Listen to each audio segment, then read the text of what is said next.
Ladies and gentlemen, without further ado, the gentleman that's become a legend in his own time. Ladies and gentlemen, put your hands together and meet and greet the legendary Mr. Solomon Burke. Hello everybody and a very warm welcome back to my latest video, and I hope you're doing absolutely fantastic. In my next life, I would love to be a vinyl detective, I tell you that. I love the researching part of it. I love looking up things and trying to get in touch with people, finding information. So this is so down my alley. And I did an unboxing video a couple of weeks ago, and some of you keep asking me about a certain record. And finally now I had the time to dig into it and giving you the requested information. So I don't need to introduce this man, Solomon Burke, a legendary R&B singer, legendary gospel singer. I love him. Huge fan of his work.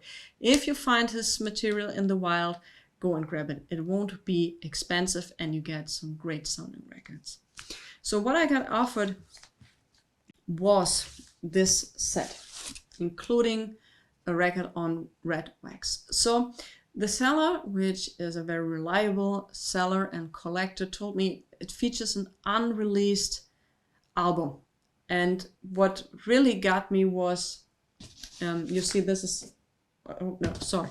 This is a clean copy of a supposed to be cover art. If you look around, you won't find this cover art, but what you find here are notes done by Solomon about the cover and what he wanted to have changed.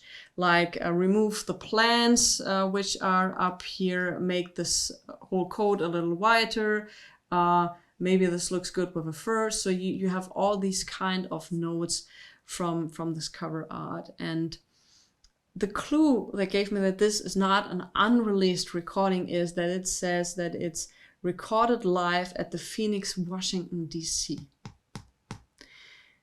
There's one recording from Solomon from 1981, from November 1981, which got later released, but it took some years. And the release was called Soul Alive, and it was released in 1984. So why taking so long from 1981 to 1984 to release the recording? Well, that's what Solomon says about it. That tape we had sitting around, and I think I gave the master to my son, Selassie. He was like 16 years old at that time. He said, "Dad, this old tape, what do you want me to do with it?" I said, "It was something I recorded live on a Wilcox recorder. It's only 2 tracks. He said, "Can I go into the studio and play with it with the new 16 track? Can we put it up on 3 or 4 tracks and hear what happens?" "I don't think that'll work, son." We did that. You can't believe the sound.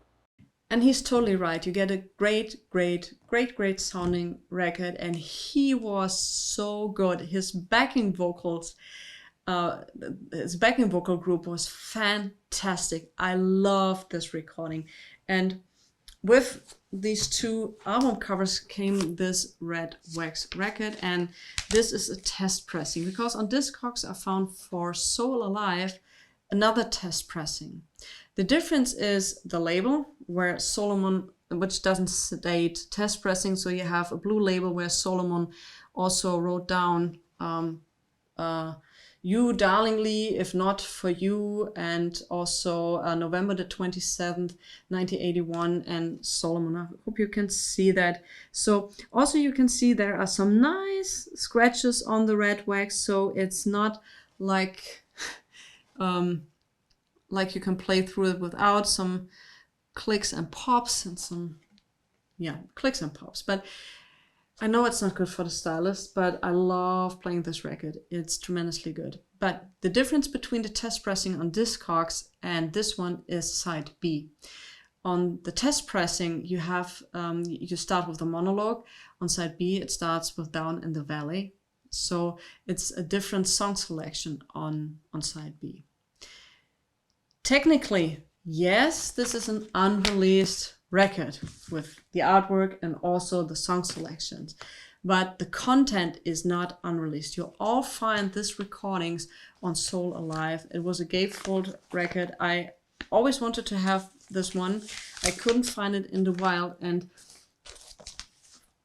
it was the first time since a couple of weeks, no, month actually, that I was checking Discogs. I wanted to look to buy a version. I was stunned, not because of the pricing. The pricing was okay, but I was stunned about the shipping prices. I don't know what happened again, if I missed something, but in many cases the shipping was the same price or more expensive than the record itself. So what happened? What did I miss? Please let me know in the comments below. But Dan Bosch is coming up soon, and I do hope to find Soul Alive up there. And yeah, if you have some further information about the cover art or the record itself, or a little bit about the history, please let me know. Otherwise, Soul Alive, big recommendation, and not expensive, great sounding record, and Solomon in top-notch form, sounding. It's just a great recording. Listen to it on YouTube.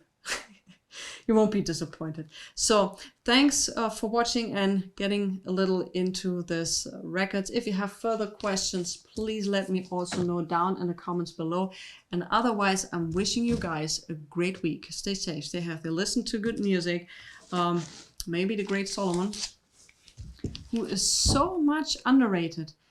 He's really so underrated, and I know during some interviews he did that he really wasn't paid the royalties he deserved, and so he was going through a lot, and he deserves way more attention than he gets. So yeah, listen to some Solomon.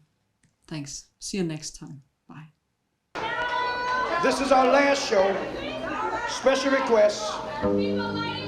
Special requests. The price. Lord have mercy.